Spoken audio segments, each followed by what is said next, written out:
Jake Turner checked his rifle one more time before stepping off the transport ship. The mining moon looked dead and gray under the pale light of the distant star. Dust covered everything like a dirty blanket. He could see the Zephyrian prison. Camp in the distance with its tall metal walls and guard towers. "Remember the plan," Jake whispered into his cum device. "We go in quiet, get our people out. No heroes today." His squad moved like shadows across the rocky ground. Ben Parker carried the heavy plasma cutter while Lisa Grant watched their backs with her sniper rifle.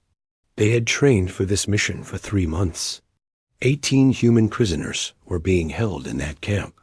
18 people who had families, waiting for them back on Earth. The Zephyrians were tall, lizard-like aliens with sharp teeth and cold yellow eyes. They had taken over 6 human colonies in the past year. They used prisoners as slaves in their mining operations. Jake had seen the reports. Humans worked until they died. No one ever came home. The outer fence was easy to cut through. The guards were lazy and did not expect an attack on this remote moon. Jake's team slipped inside without being seen. They moved from building to building using the shadows. The prison blocks were at the center of the camp. "I count 4 guards on the main building," Lisa whispered through the comm. 2 more on the east side. Jake nodded. His team was good at this. They had done rescue missions before, but never this deep in enemy space. This was different. This was dangerous. But those prisoners needed them. They took out the guards quietly. No alarms, no noise, just professionals doing their job. The main prison block had 3 levels. According to their intel, the humans were being held on the 2nd level. Jake led his team inside. The building smelled terrible. It was hot and humid. Strange alien sounds echoed through the metal corridors. They found the first group of human prisoners quickly. 12 people in bad shape but alive. Ben started cutting through the cell doors while Lisa kept watch. "Where are the other 6? Jake asked one of the freed prisoners. The man was thin and weak. His clothes were torn and dirty. They took them deeper, below ground. Said they were special prisoners. Jake felt a cold chill. Special prisoners usually meant something bad. He left Ben and Lisa to escort the freed humans to the transport while he went deeper into the building. His orders were to get all the prisoners. All of them. The underground level was darker and colder. Strange blue lights lined the walls. Jake could hear something like singing coming from the deepest part of the corridor. It was beautiful and sad at the same time. He had never heard anything like it. He found the other 6 humans in cells near the end of the corridor. They were alive but barely conscious. Jake cut through their doors and helped them to their feet. But the singing was still coming from somewhere deeper. "There's someone else down here," one of the rescued humans whispered. "They brought her in months ago. She's not human." Jake knew he should leave. His mission was to rescue humans. But something about that sad singing made him want the help. He told the others to wait and went deeper into the corridor. The last cell was different. It had strange symbols on the door and blue energy fields covering the bars. Inside, Jake saw something that made him stop breathing. A young woman with silver skin that seemed to glow in the dark. She was chained to the wall with metal bands that sparked with electricity. She was the one singing. Her hair was white like starlight, and her eyes were the color of deep space. She looked human, but also completely alien at the same time. When she saw Jake, she stopped singing. Their eyes met through the energy field. "Human," she whispered in accented English. "You should not be here." "Neither should you," Jake replied. He studied the energy field and the chains. "Are you a prisoner?" "I am Princess Lyra of the Celestial Kingdom. The Zephyrians took me to use against my people, but my people are peaceful. They will not fight even to save me." Jake looked at his plasma cutter. The energy field was strong, but his cutter was military grade. It could work. But breaking her out would mean more danger for his team. More risk. His orders were clear, but as he looked at the princess chained to the wall, Jake made a choice that would change everything. He raised his plasma cutter to the energy field. "Hold still," he said. The energy field collapsed with a bright flash. Jake moved quickly to the chains holding the princess. Each one was locked with alien technology, but the plasma cutter burned through the metal. When the last chain fell away, the princess collapsed. She was weak from months of imprisonment. "Can you walk?" Jake asked. She tried to stand, but her legs would not hold her. "I cannot. The chains drained my strength." Alarms started blaring throughout the building. The Zephyrians had discovered the escape. Jake could hear heavy footsteps running in their direction. He had maybe 2 minutes before they would be surrounded. Without thinking, Jake scooped the alien princess into his arms. She was lighter than he expected, and her silver skin was warm to the touch. She looked at him with surprise, and something else he could not name. "Why?" she asked as they ran toward the exit. "Why risk your life for me?" Jake did not answer because he did not know. Something about leaving her chained in that dark cell felt wrong. No one deserved to be a prisoner. Not even an alien princess. They reached the others just as Zephyrian. Soldiers burst into the corridor behind them. Jake's team opened fire while he carried the princess toward the exit.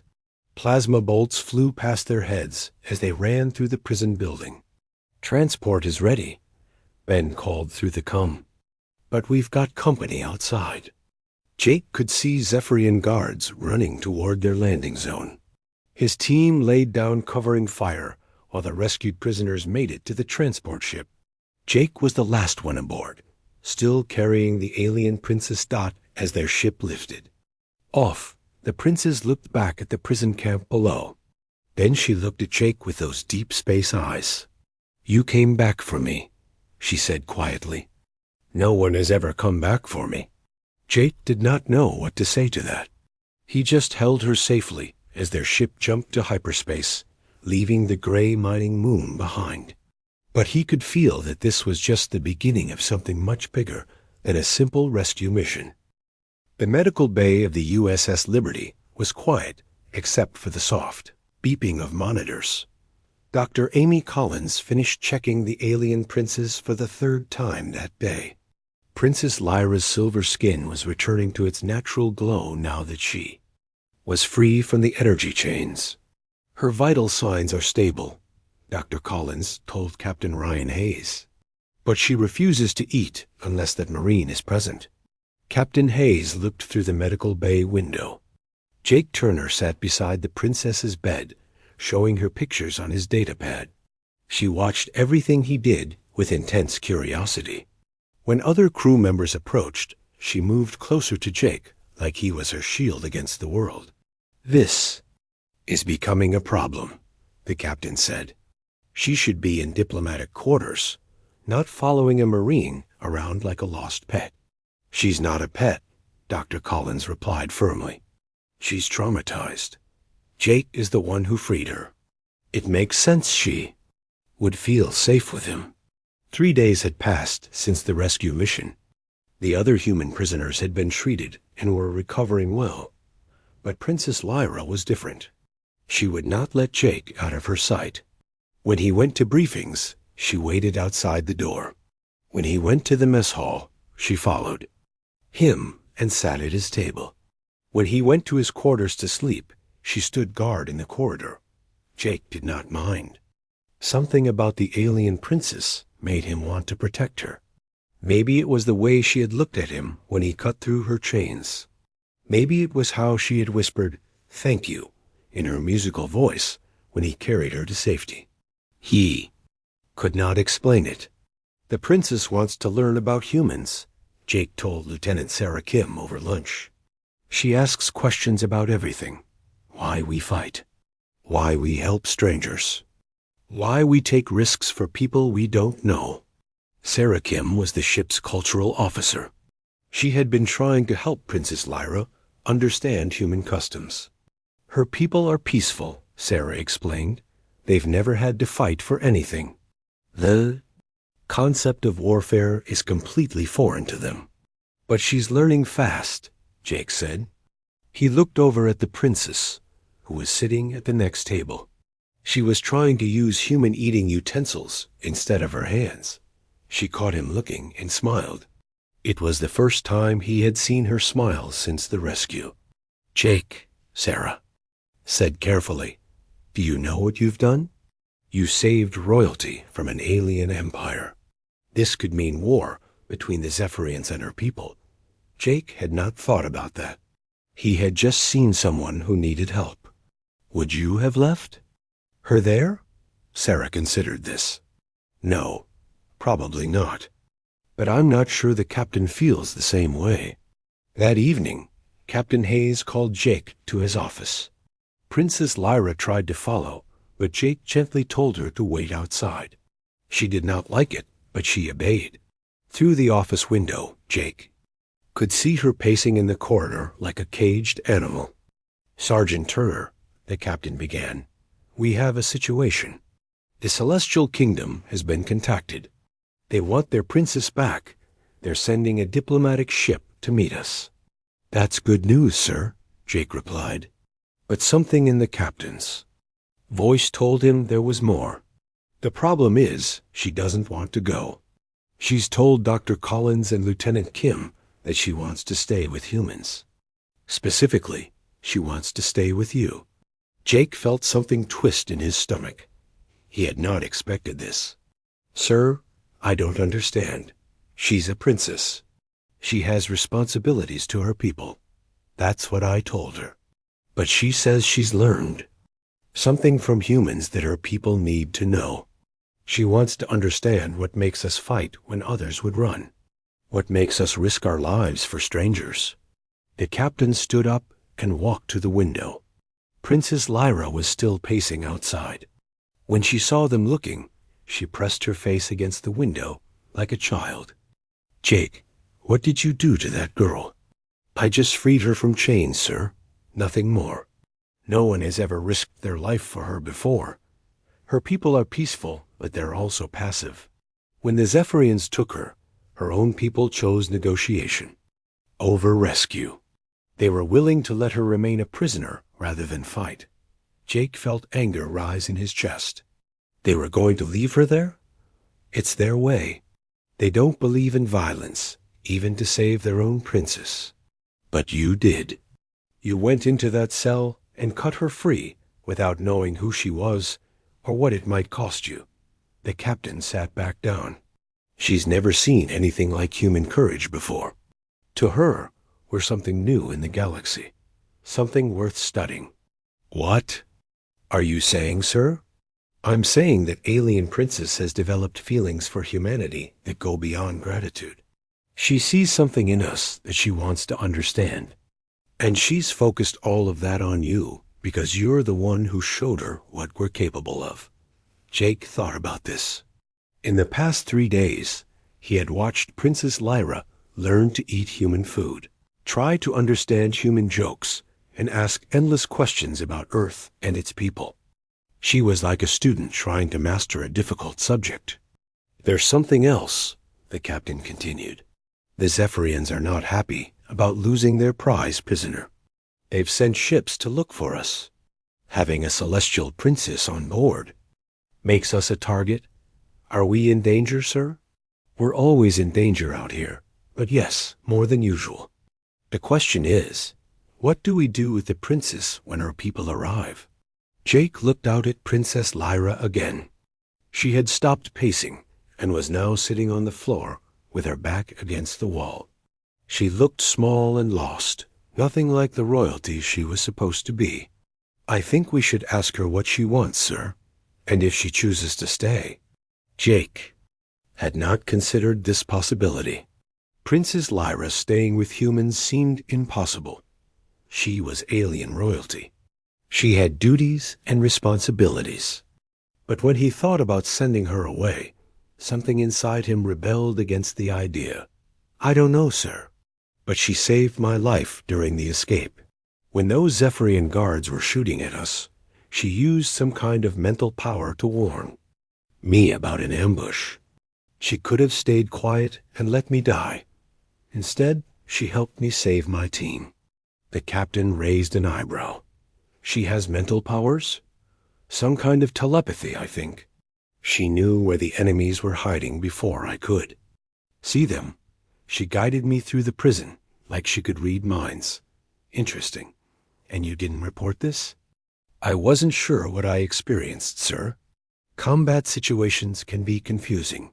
The captain thought about this for a long moment. Jake, I want you to spend more time with the princess. Learn about her abilities.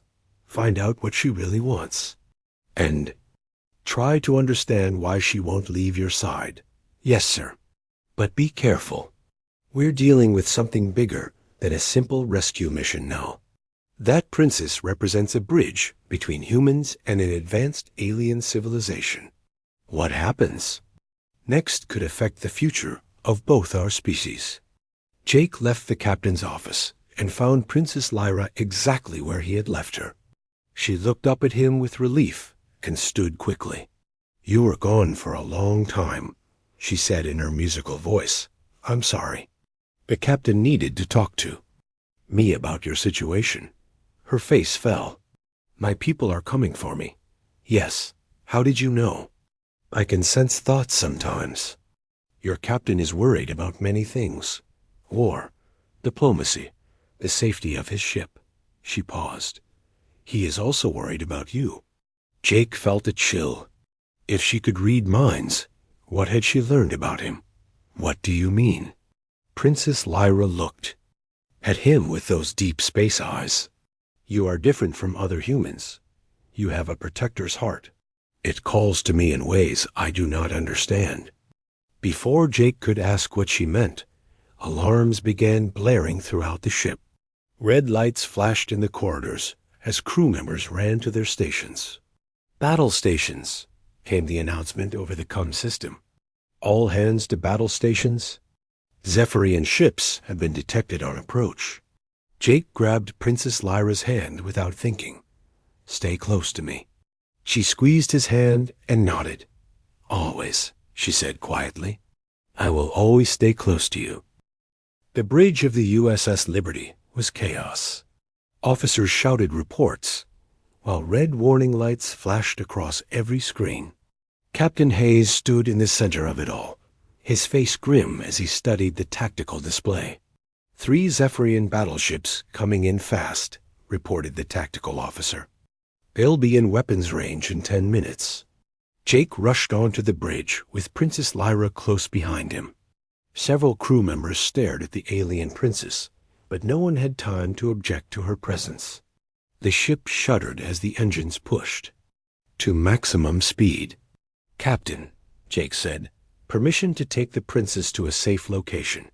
Negative, Sergeant. She stays on the bridge. If we're going to fight, I want to know what we're up against. Captain Hayes turned to Princess Lyra. Your Highness, can you tell us anything about Zephyrian battle tactics?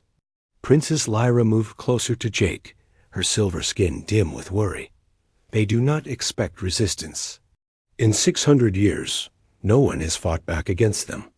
They are strong, but they are not clever in battle.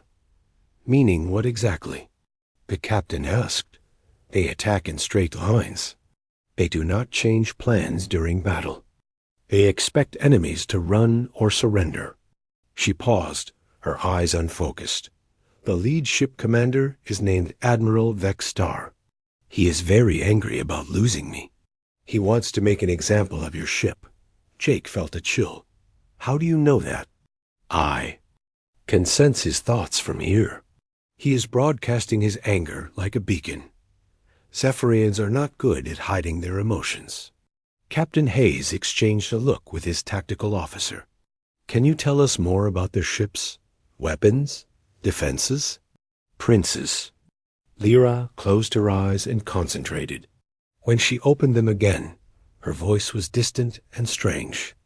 3 heavy cruisers, plasma cannons and energy shields. But their shields have weak points at the engine sections, and their targeting systems are slow to adjust for ships that change direction quickly. How could you possibly know that? The tactical officer demanded. I lived on their prison ship for 6 months, Princess Lyra replied quietly. I learned their language. I heard their tactical discussions. And I can read the Admiral's mind right now. He is planning to disable your engines first, then board your ship. Jake saw the captain make a decision. Lieutenant Sarah Kim, get down to engineering. Tell them to prepare for rapid course changes. Tactical, target their engine sections when they get in range. Sir, the tactical officer said, our weapons are no match for their shields. Maybe not in a straight fight. But the princess just gave us an advantage they don't know we have. Captain Hayes turned to Princess Lyra. Your Highness, are you willing to help us fight them? Princess Lyra looked at Jake, then back at the captain. My people do not fight. We have never learned war. But humans fight to protect others. You fought to protect me. Now I will fight to protect you. The Zephyrian ships appeared on the main screen, dark and angular like flying daggers. They moved in perfect formation, exactly as Princess Lyra had predicted. The USS Liberty's 2 escort ships, smaller destroyers, moved to flanking positions. They're hailing us, the communications officer reported. On screen, Captain Hayes ordered. Admiral Vextar appeared on the main display. He was tall and reptilian with yellow eyes full of cold intelligence. His voice was a harsh hiss when he spoke. Human vessel, you have stolen property of the Zephyrian Empire. Return the celestial female, and we will grant you a quick death. Captain. Hayes stepped forward. This is Captain Hayes of the USS Liberty. We have rescued prisoners, not stolen property. Princess Lyra is under our protection. The Admiral's eyes narrowed when he saw Princess Lyra standing behind Jake. The female belongs to us. She will be returned to her cell. No, Princess Lyra said, stepping forward.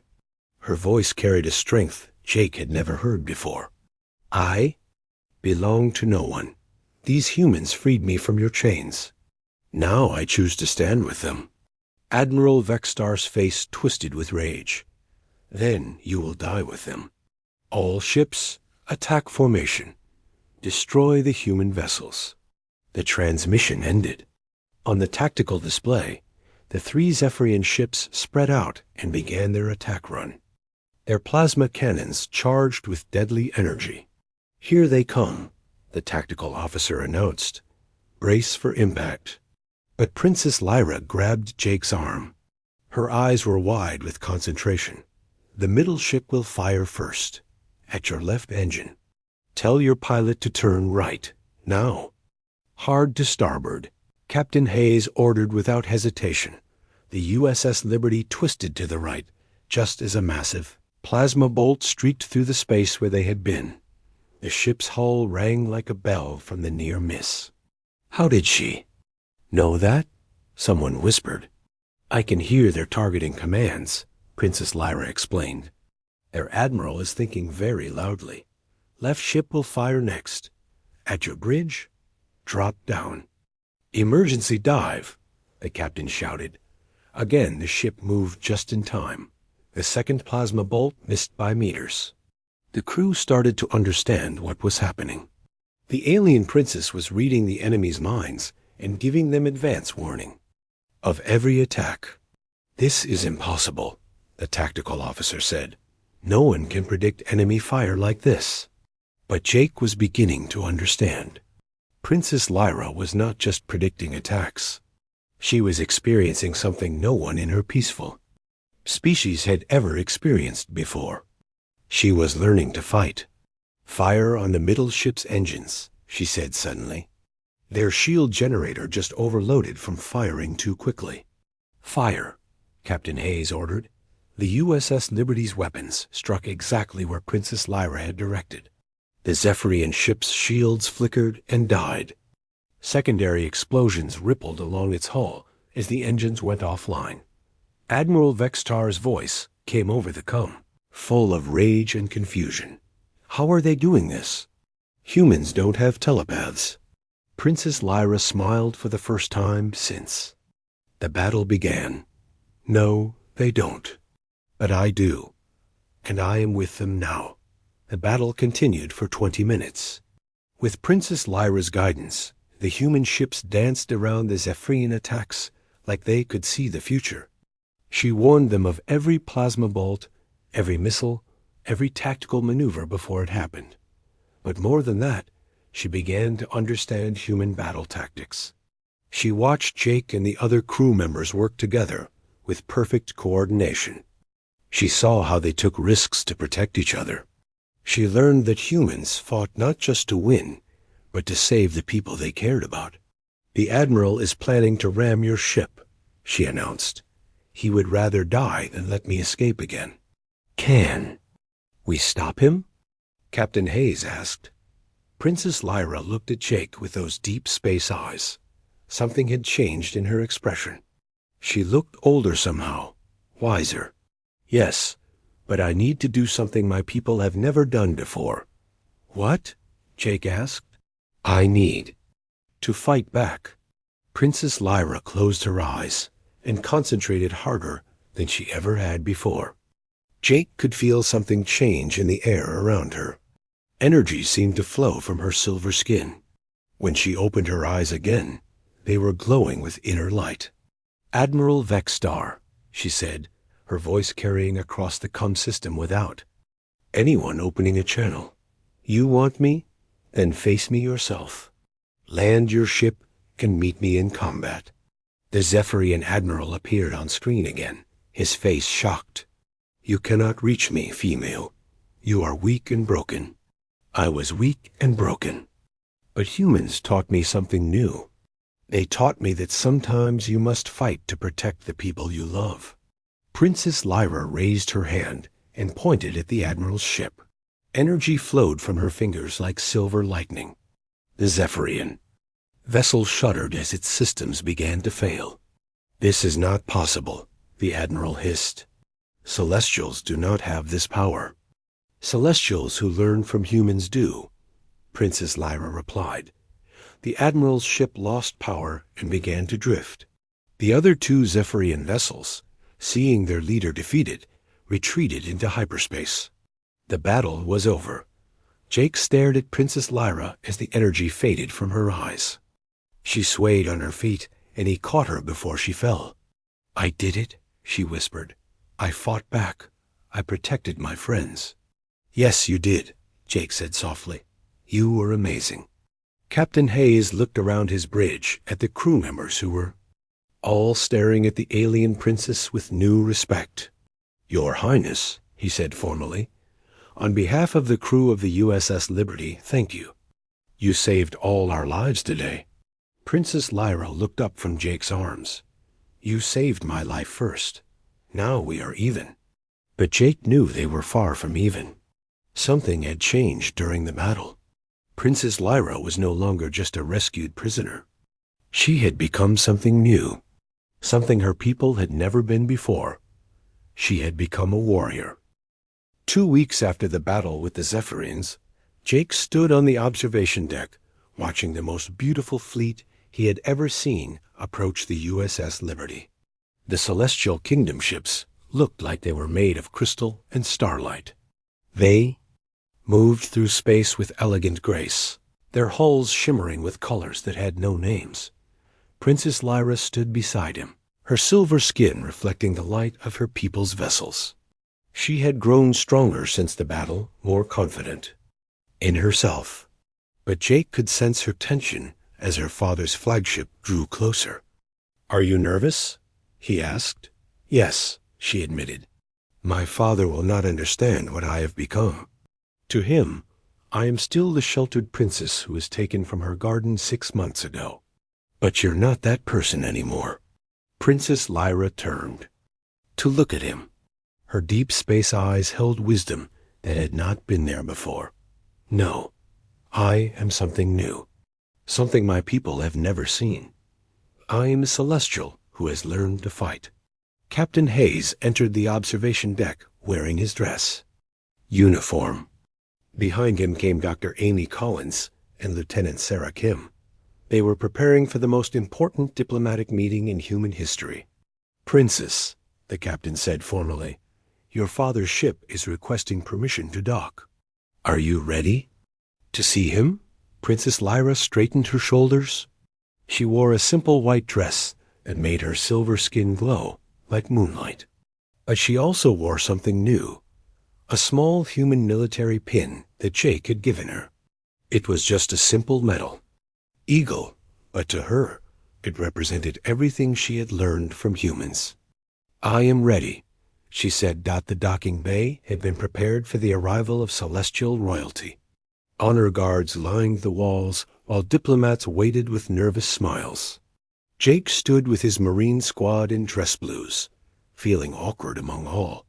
The formal ceremonies. When the airlock opened, King Ethon entered like living starlight.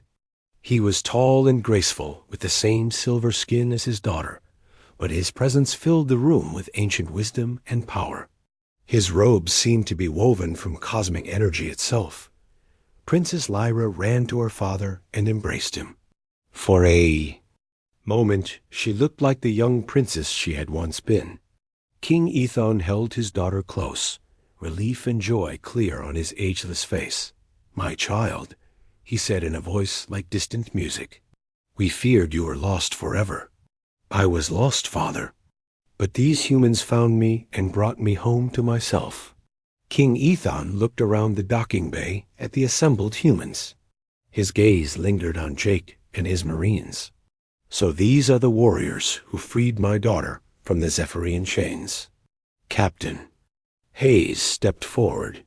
Your Majesty, on behalf of humanity, we are honored to return Princess Lyra safely to her people. The honor is ours, Captain Hayes. The Celestial Kingdom owes humanity a debt that can never be repaid. King Ethon paused. We have prepared appropriate rewards for your brave actions. That's not necessary, Your Majesty. We were happy to help. King Ethon smiled at this. Yes, I can see that. My daughter has told me much about human nature through our telepathic link. You truly did help her without expecting anything in return. For the next hour, there were formal ceremonies and speeches. The Celestial Kingdom offered technology and trade agreements that would advance human civilization by centuries. It was everything the diplomats had hoped for and more. But Jake noticed that Princess Lyra grew quieter as the ceremonies continued. She answered her father's questions about her captivity, but she avoided talking about her time with the humans. When King Ethon mentioned taking her home, she said nothing at all. Finally, the formal ceremonies ended. King Ethon requested a private meeting with his daughter. They went to a conference room while the humans waited outside. Through the closed door, Jake could hear voices rising in what sounded like an argument. Princess Lyra's musical voice carried notes of anger and frustration.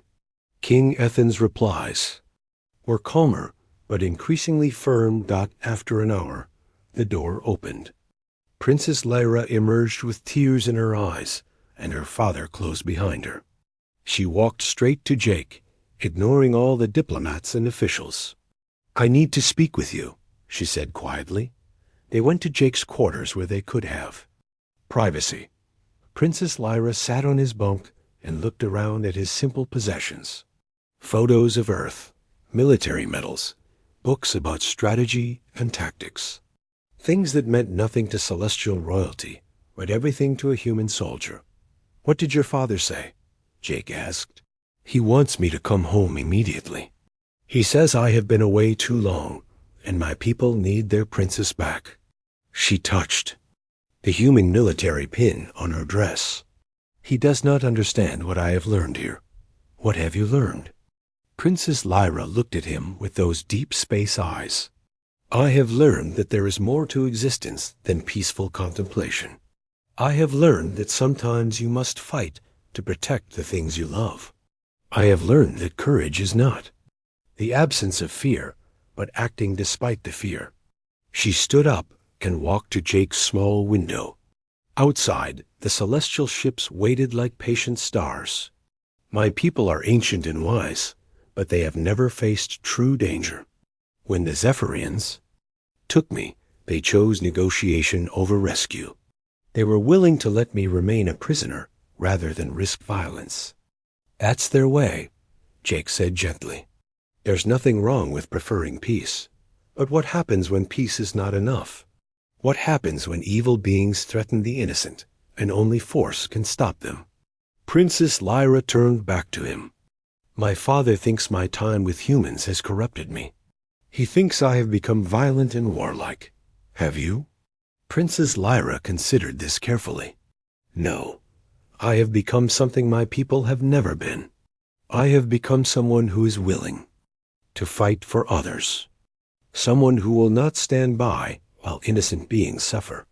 Jake felt his heart sink. So you're going home with your father. That is what he expects, what my duty demands. She paused. But I have made a different choice. Before Jake could ask what she meant, Captain Hayes knocked on the door. Jake, the king wants to see you, both of you. They returned to the conference room where King Ethon waited with several celestial advisors. The king looked troubled as he studied Jake with ancient eyes. Sergeant Turner, the king began, my daughter has made an unusual request. She wishes to remain with humans to continue her studies of your culture and military practices. Jake felt shocked. Your Majesty, I had no idea she was considering this. She tells me that you and your people have taught her things that could benefit the celestial kingdom. She believes she needs more time to fully understand human courage and determination. King Ethon walked around Jake like he was examining a puzzle. She also tells me that she has developed strong feelings for you personally, that you represent the best qualities of your species. Jake felt his face burn with embarrassment. Your Majesty, I have tried to be a good friend to the princess, nothing more.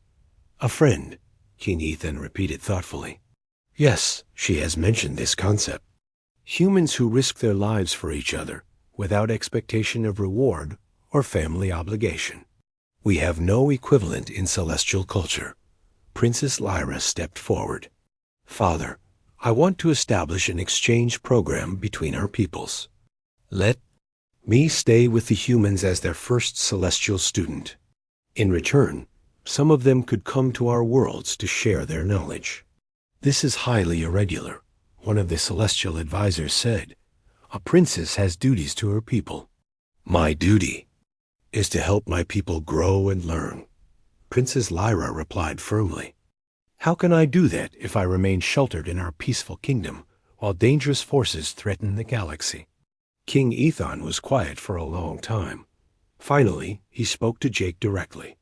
Sergeant Turner, if I were to allow this exchange program, would you be willing to serve as my daughter's military advisor and cultural guide? Jake looked at Princess Lyra. She was watching him with hope and fear in her expression. He thought about everything that had happened since he cut through her chains in that dark prison cell. She had become more than just an alien princess to him. She had become a friend who had saved his life and the lives of his crew. Yes, Your Majesty. I would be honored to help the princess learn about human military culture.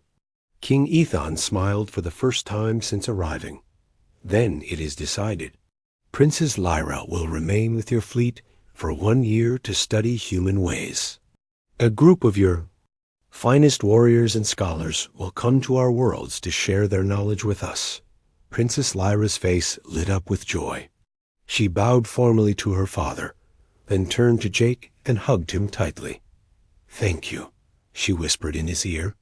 Thank you for teaching me to be brave. As Jake held the alien princess who had chosen humans over her own royal duties, he realized that their friendship had grown into something that could change both their civilizations. They were no longer just a soldier and a rescued prisoner. They were partners in the most important cultural exchange in galactic history. And somehow, Jake knew this was only the beginning of their adventures together. 6 months later, Lieutenant Colonel Jake Turner stood on the training ground of the first Interspecies Military Academy, watching something that would have been impossible to imagine a year ago. Princess Lyra, now wearing modified human combat gear alongside her royal symbols, was teaching a mixed class of humans and aliens advanced battlefield tactics. "Remember," she said to the assembled students, "the key to human strategy is adaptation. Unlike other species who rely on superior technology or overwhelming force, humans change their plans based on what their enemies do not expect." A young celestial officer raised his hand. "But Princess, is it not better to avoid conflict entirely?" Princess Lyra smiled. 6 months of training with human Marines had changed her in ways that still amazed Jake. She moved with confidence now. Her silver skin marked with small scars from combat exercises. She wore her military pin beside her royal crest like a badge of honor. "Peace is always preferable to war," she replied. "But sometimes evil forces threaten innocent people. When that happens, someone must be willing to fight to protect them. That is the lesson humans taught me." Jake watched from the observation deck as the class practiced coordinated maneuvers. Humans worked alongside Celestials, each species learning from the other. The academy had been Princess Lyra's idea, and it was already proving more successful than anyone had dared hope. "She's remarkable," said Dr. Amy Collins, joining Jake at the window. 6 months ago, she could barely stand after her rescue. Now, look at her. Princess Lyra was demonstrating close combat techniques to a group of celestial warriors. Her movements were fluid and precise, combining human military training with her natural telepathic abilities. She could sense an opponent's intentions before they attacked, making her nearly impossible to defeat in sparring matches. "The students love her," Dr. Collins continued. "Human and alien alike. She has a gift for bringing different species together." Jake nodded.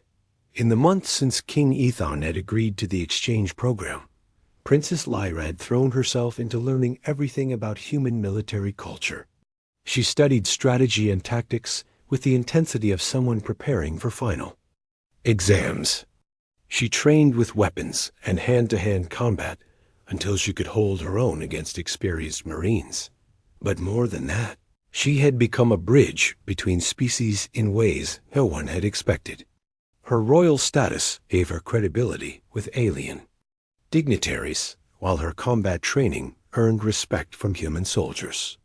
She spoke multiple alien languages and understood cultural differences that other diplomats missed. "Colonel Turner," came a voice behind them. Jake turned to see Captain Hayes, now promoted to Admiral after the success of the first human-alien cultural exchange. Behind him walked Tom Brady, the former chief engineer who had volunteered to study celestial technology, and Kate Williams, who now served as the Academy's communications director. "Admiral," Jake replied with a salute. "How was your meeting with the Celestial Council?" "Very productive. They've agreed to establish 3 more academies on different worlds. They want Princess Lyra to oversee all of them." Admiral Hayes looked down at the training ground where Princess Lyra was now teaching telepathic coordination techniques to human soldiers. "She's become quite the military leader." "She was always a leader," Jake said. "She just needed to find her purpose." The past 6 months had not been easy. The Zephyrian Empire had launched several attacks on human and celestial colonies, trying to reclaim their lost territory. Each battle had been won through the combined efforts of human tactics and alien technology. With Princess Lyra often serving as battlefield coordinator, she had developed new fighting techniques that no military academy had ever taught. By linking telepathically with human soldiers, she could coordinate complex maneuvers with perfect timing. Human forces under her guidance moved like a single organism, anticipating each other's actions and responding to threats with supernatural precision. There's something else, Admiral Hayes said. The Galactic Council has requested a formal meeting with Princess Lyra. They want to discuss her methods for integrating different species into effective fighting units. The Galactic Council? Jake asked. They've never acknowledged humans. Before, they are now. Word of our victories against the Zephyrians has spread throughout the galaxy. Other species are starting to realize that humans offer something unique. Not advanced technology or overwhelming power, but the willingness to fight for strangers. Kate Williams stepped forward. There are reports of human military advisors being requested by 6 different alien civilizations. They want to learn what Princess Lyra learned. Jake felt a mixture of pride and concern. Are we ready for that kind of responsibility? We'd better be, Admiral Hayes replied. Because ready or not, humanity is about to become a major player in galactic politics. That evening, Jake found Princess Lyra in her quarters, studying tactical reports from recent skirmishes with Zephyrian forces. Her room was a fascinating mixture of human military efficiency and celestial elegance. Combat gear hung next to flowing robes, while data pads shared space with crystals that glowed with inner light. Busy day? He asked. She looked up from her work and smiled. Very busy. The new celestial recruits are learning quickly, but they still have trouble understanding human concepts of sacrifice. They cannot comprehend why someone would risk their life for a stranger. Can you? Princess Lyra considered this. Now I can. 6 months ago, the idea was as foreign to me as it is to them. But you taught me something my people had never learned. What's that? That sometimes the most important things in life are worth fighting. For family, friends, freedom, justice. My people have lived so long in peace that we forgot there are things more valuable than our own safety. Jake sat down across from her. Do you ever regret staying? Your father offered you a comfortable life as a princess. Comfort is not the same as purpose, she replied. Back home, I would have spent my days in meditation and contemplation. Here, I protect innocent people and help different species work. Together, which life sounds more meaningful to you? Before Jake could answer, alarms began sounding throughout the academy. Red lights flashed as the emergency communication system activated. All personnel to battle stations, came the announcement. Zephyrian fleet detected approaching the academy. This is not a drill. Princess Lyra was on her feet instantly, grabbing her combat gear. Jake watched her transform from thoughtful scholar to determined warrior in seconds. This was the person. She had become someone who ran toward danger instead of away from it. How many ships? She asked as they hurried to the command center. 12 heavy cruisers, reported the tactical officer, led by a dreadnought we've never seen before. Princess Lyra studied the displays, her eyes glowing slightly as she extended her telepathic senses toward the approaching fleet. Admiral, Vexstar survived our last encounter. He has brought everything he has left to destroy the academy. Can we evacuate the students? Admiral Hayes asked. Not in time, Jake replied, studying the tactical situation. The academy has defensive systems, but nothing that can stop a dreadnought. Princess Lyra stepped forward, her voice calm and confident. Then we fight, students and instructors together, human and alien united.